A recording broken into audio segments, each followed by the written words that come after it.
गपोड़ी बहू। उमा जी की बहू पिंकी को गप्पे मारने की बहुत आदत थी। वो जब भी किसी के बारे में बातें करती तो बड़े बड़े गप्पे फेंका करती। आसपास के सब लोगों को पता था कि पिंकी बहुत बड़ी गपोड़ी बाज है। लोग उसकी बात पर विश्वास नहीं किया करते थे, लेकिन हाँ, उसकी बातें सुन सुनकर हंसते बहुत थे। अरे बहू, पड़ोस वाली शर्मा जी है ना, उनकी बेटी का जन्मदिन है, तुम भी चली जाना। ठीक है मम्मी जी, ये तो बता दो गिफ्ट में लेकर क्या जाना है? अरे लेकर क्या जाना है, 250 का लिफाफा दे देना, बस काफी है।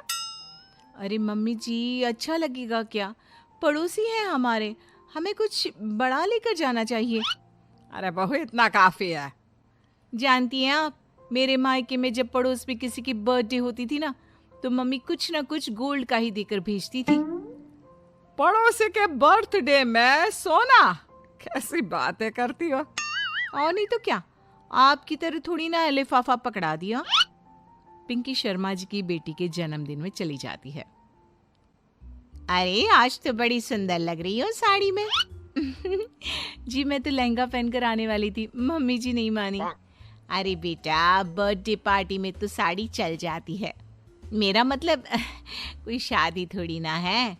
कैसी बात कर रही हैं आप आंटी जी? मेरे मायके में तो छोटे छोटे फंक्शन भी हम लोग लहंगा बनवाते थे बुटीक से, डिजाइन करवाकर। चाहे पड़ोस में किसी का जन्मदिन हो, मेरी मम्मी हमेशा बुटीक से नया लहंगा डिजाइन करवाती थी। मैंने तो ऐसा कहीं नहीं देखा, ये तो तुमने आज बड़े कमाल की बात बताई। अरे जाने दीजिए, कोई बात नहीं। और बताइए, आपकी बेटी नजर नहीं आ रही? अरे भाभी, मैं यहाँ हूँ। ये देखिए मेरा ड्रेस कैसा लग रहा है? ठीक ही है, मतलब बर्थडे के हिसाब से थोड़ा हल्का है ना। अरे भाभी, इतना सुंदर गाउन पहना है मैंने। मैं ना शादी से पहले अपने बर्थडे पर हमेशा जरी वाला लहंगा पहना करती थी। यही मैं तुम्हारी मम्मी को भी बता रही थी। इसके बाद केक काटने का प्रोग्राम शुरू होता है। सब लोग इकट्ठे हो जाते हैं। शर्मा जी की बेटी का केक देखकर पिंकी से रहा नहीं जाता। उसके अंदर का गपोड़ी बाज बाहर निकल कर आ जाता है। अरे इतना छोटा सा केक! अरे बेटा, मेहमानों के हिसाब से ही है, जितने लोग इतना बड़ा केक।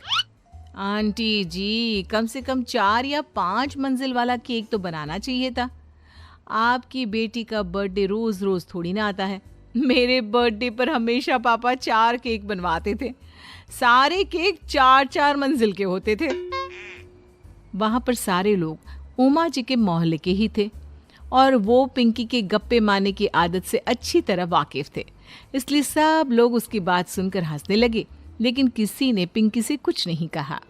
एक दिन सुबह सुबह पिंकी ने अपनी सास से कहा, मम्मी जी, मेरे मम्मी पापा मुझसे मिलने के लिए यहाँ आ रहे हैं।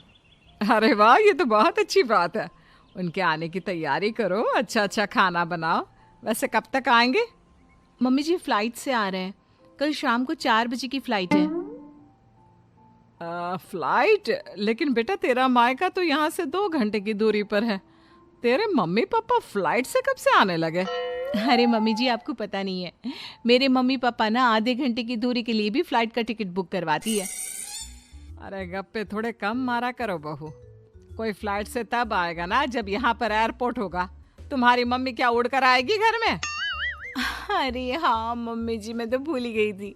वो क्या ना, मेरे मम्मी पापा हमेशा फ्लाइट से ही ट्रैवल करते हैं, तो मेरे दिमाग से ही निकल गया था। अगले दिन पिंकी के मम्मी और पापा पिंकी से मिलने के लिए उसके घर आते हैं।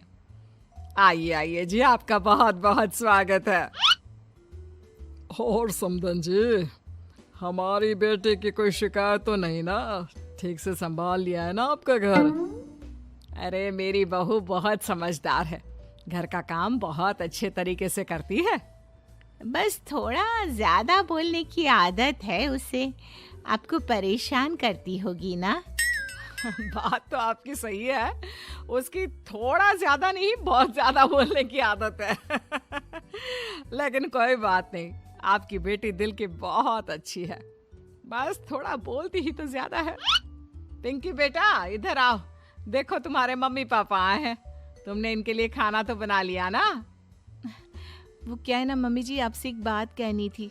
हाँ हाँ बोलो बहू, क्या बात है, डरने की कोई जरूरत नहीं। वो मम्मी जी, मैंने सोचा मम्मी पापा आए हैं तो खाना बाहर से मंगवा लेती हूँ। अरे कोई बात नहीं बेटा, वैसे भी तुम किचन में काम करने लग जाती तो अपने मम्मी पापा से बात कब करती। बहुत अच्छा किया। अब तुम अपने मम्मी पापा के साथ बैठकर आराम से बात करो, मैं अंदर जाती हूँ। शाम का वक्त जैसे ही दरवाजे की घंटी बजी, 3-4 लोग हाथों में खाने की बहुत सारे पैकेट लेकर उमा जी के घर पहुंच गए।